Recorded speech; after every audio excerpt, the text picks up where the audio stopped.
বিদেশের নতুন চাকরি, পড়াশোনা বা ব্যবসা, দারুণ সব স্বপ্ন, তাই না?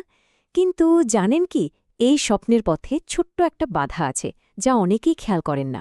আর সেটাই কিন্তু আপনার পুরো প্ল্যানটা আটকে দিতে পারে। তো চলুন আজ আমরা সেই জরুরি বিষয় নিয়ে কথা বলি, একদম সহজ করে। বিদেশে একটা নতুন জীবন শুরু করার আইডিয়াটাই কিন্তু দারুণ রোমাঞ্চকর। হতে পারে সেটা স্বপ্নের মতো একটা চাকরি, কিংবা বিশ্বের সেরা কোনো ইউনিভার্সিটিতে পড়াশোনা, অথবা নিজের ব্যবসাকেই আন্তর্জাতিক পর্যায়ে নিয়ে যাওয়া। কিন্তু প্রশ্নটা হলো, এই যে এত বড় একটা জার্নি, এর জন্য আপনার প্রস্তুতি কি আসলেই 100 ভাগ? আর এখানেই কিন্তু আসল চ্যালেঞ্জটা লুকিয়ে থাকে। আমাদের দেশের যে জরুরি কাগজপত্রগুলো আছে, যেমন ধরুন এডুকেশনাল সার্টিফিকেট বা বার্থ সার্টিফিকেট, এগুলো কিন্তু অন্য কোনো দেশের সরাসরি ব্যবহার করা যায় না। মানে ওখানকার কর্তৃপক্ষকে তো আগে নিশ্চিত হতে হবে যে এই ডকুমেন্টগুলো আসল এবং বৈধ। এই সমস্যার সমাধানটাই হল দূতাবাস সত্যায়ন বা এমবিসি অ্যাটেস্টেশন।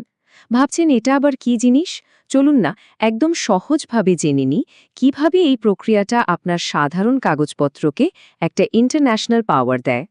তাহলে এই এমবিসি অ্যাটেস্টেশন জিনিসটা ঠিক কি? খুব সহজ করে বললে, এটা হলো ধাপে ধাপে আপনার ডকুমেন্টের অথেন্টিসিটি যাচাই করার একটা অফিসিয়াল সিস্টেম।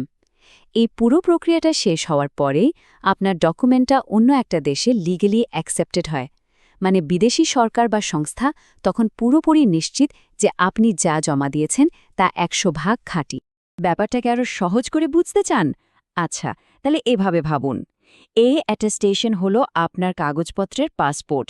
বিদেশে যেতে যেমন আপনার নিজের পাসপোর্টের দরকার হয়, ঠিক সেভাবেই আপনার ডিগ্রি সার্টিফিকেট বা ম্যারেজ সার্টিফিকেটকে অন্য দেশে বৈধ করার জন্য এই অ্যাটেস্টেশন দরকার। এটা ছাড়া ওগুলো কিন্তু নিছকই কাগজ। এখন একটা খুব সাধারণ কিন্তু জরুরি কনফিউশন দূর করা যাক। অ্যাটেস্টেশন আর অ্যাপোস্টাইল, এই দুটোর মধ্যে তফাৎটা কোথায়? দুটোই তো ভেরিফিকেশন, তাই না? পার্থক্যটা আসলে নির্ভর করছে আপনি কোন দেশে যাচ্ছেন তার ওপর। দেখুন, হেগ কনভেনশন নামে একটা আন্তর্জাতিক চুক্তি আছে, যেখানে অনেক দেশ মিলে কাগজপত্র ভেরিফিকেশনের প্রক্রিয়াটাকে সহজ করে নিয়েছে। যদি আপনার ডেস্টিনেশন কান্ট্রি সেই চুক্তির অংশ হয়, তাহলে আপনার জন্য আছে একটা সিম্পল প্রসেস, যার নাম অ্যাপোস্টাইল। আর যদি দেশটি চুক্তির অংশ না হয়, তাহলে অ্যাটেস্টেশনের এই পুরো প্রক্রিয়াটা আপনাকে ফলো করতে হবে। অ্যাটেস্টেশন প্রক্রিয়াটার কথা শুনলে প্রথমে একটু জটিল মনে হতে পারে, মানছি। কিন্তু যদি এটাকে আমরা 4টা ধাপের একটা জার্নি হিসাবে দেখি, তাহলে পুরো ব্যাপারটা কিন্তু অনেক সহজ হয়ে যায়। চলুন এই জার্নির প্রত্যেকটা স্টেশনে একটু থেমে দেখা যাক। এই জার্নির 4টা ধাপ দেখুন। একদম প্রথমে একজন লোকাল নোটারি আপনার কাগজপত্রের প্রাথমিক সত্যতা যাচাই করে দেন। এরপর স্টেট লেভেলের হোম ডিপার্টমেন্ট বা সংশ্লিষ্ট দপ্তর সেটাকে অ্যাটেস্ট করে। 3 নম্বর ধাপে দেশের পররাষ্ট্র মন্ত্রণালয় পুরো ভেরিফিকেশন প্রসেসটাকে অ্যাপ্রুভ করে। আর একদম শেষে আপনি যে দেশে যাচ্ছেন সেই দেশের অ্যাম্বাসি আপনার ডকুমেন্টে ফাইনাল সিলটা দিয়ে দেয়। ব্যাস, হয়ে গেল। প্রত্যেকটা ধাপ কিন্তু আগের ধাপের উপর ভিত্তি করেই একটা বিশ্বস্ত চেইন তৈরি করে। কিন্তু মনে প্রশ্ন আসতেই পারে, আচ্ছা, এতগুলো ধাপ পেরিয়ে এই অ্যাটেস্টেশন করার আসল দরকারটা কি? এটা কি শুধুই একটা বিরক্তিকর নিয়মকানুন? না, একদমই না।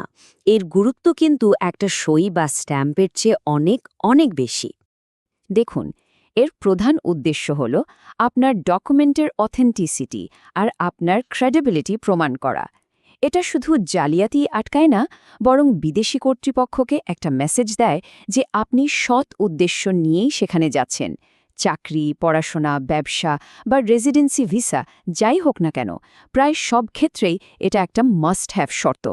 এটা ছাড়া আপনার অ্যাপ্লিকেশনটা হয়তো কনসিডারই করা হবে না। বেশ, তথ্য তো অনেক হলো। এবার একটু প্র্যাকটিক্যাল দিকে আসা যাক। ঠিক কোন কোন কাগজপত্রের জন্য সাধারণত এই অ্যাটেস্টেশনটা দরকার হয়? চলুন একটা চেকলিস্ট মিলিয়ে নিই, যাতে আপনার প্রস্তুতিতে কোনো রকম ফাঁক না থেকে যায়। দেখুন, ডকুমেন্টগুলোকে আমরা মূলত 3টে ভাগে ভাগ করতে পারি: পার্সোনাল, এডুকেশনাল আর কমার্শিয়াল।